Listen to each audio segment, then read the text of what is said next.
Hi అండి, welcome to Visakha foods. ఈరోజు వీడియోలో ఒక సింపుల్ రెసిపీని చూపించబోతున్నానండి.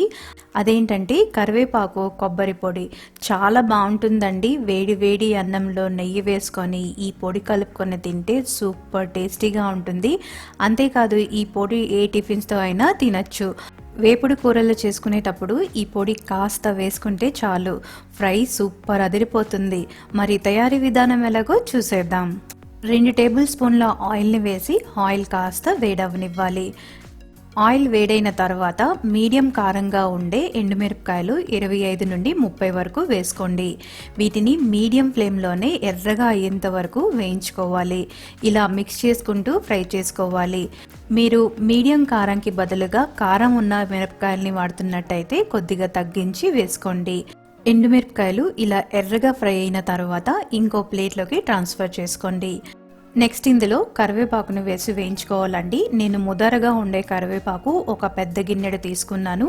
ఈ కరివేపాకుని నీట్గా క్లీన్ చేసి నీడలోనే ఆరబెట్టి పెట్టుకున్నానండి. ఈ కరివేపాకుని పూర్తిగా క్రిస్పీ అయ్యేంత వరకు ఫ్రై చేసుకోవాలి. ఇలా కలుపుకుంటూనే ఫ్రై చేసుకోండి.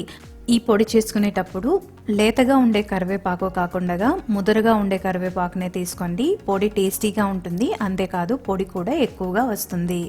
కరివేపాకు 90% ఫ్రై అయిన తర్వాత ఇందులో చిన్న నిమ్మకాయ సైజ్ అంతా చింతపండుని వేసుకోండి.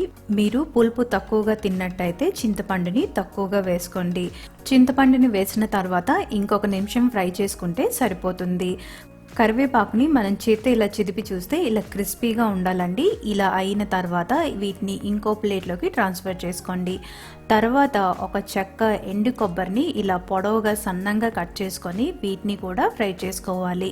ఎండు కొబ్బరి ఒక 2 to 3 మినిట్స్ ఫ్రై చేసుకుంటే సరిపోతుందండి. ఇలా లైట్ బ్రౌన్ కలర్ వచ్చిన వెంటనే వీటిని తీసి ఇంకో ప్లేట్లోకి పెట్టుకోండి. తర్వాత 2 టేబుల్ స్పూన్ల నువ్వుల్ని వేసి నువ్వుల్ని కూడా మీడియం ఫ్లేమ్లోనే ఫ్రై చేసుకోండి. నువ్వులు ఆల్మోస్ట్ ఫ్రై అయ్యాయి అన్నప్పుడు 10 వెల్లుల్లి రెబ్బలు అలాగే 1 టీ స్పూన్ జీలకర్రని వేసి ఇంకొక నిమిషం పాటు ఫ్రై చేసుకొని స్టవ్ ఆపేసి ఈ వేయించుకున్న దినుసులన్నిటినీ పూర్తిగా చల్లారనివ్వాలి. తర్వాత ఒక పెద్ద మిక్సీ జార్ని తీసుకొని అందులో వేయించి చల్లార్చి పెట్టుకున్న ఈ దినుసులన్నిటినీ వేసేసుకోండి.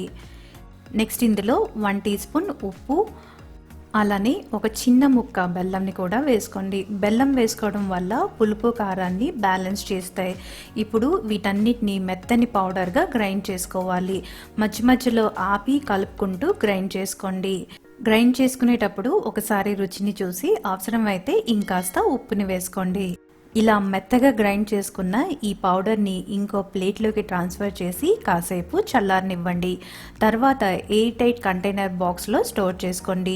ఈ విధంగా చేసుకునే పొడి కనీసం 3 వారాల వరకు నిల్వ ఉంటుంది. మరి చూసారు కదా ఎంత ఈజీగా కరివేపాకు కారం పొడి చేసుకున్నాము. ఇది చాలా చాలా టేస్టీగా ఉంటుందండి. అన్నంతో కానీ ఏ టిఫిన్స్తో అయినా చాలా బాగుంటుంది. మీరు కూడా ట్రై చేసి ఈ రెసిపీ ఎలా కుదిరిందో మీ ఫీడ్బ్యాక్ని కమెంట్స్లో తెలియచేయండి. అలానే ఈ వీడియో మీకు నచ్చినట్టయితే లైక్ చేసి మీ సర్కిల్లో షేర్ చేయండి.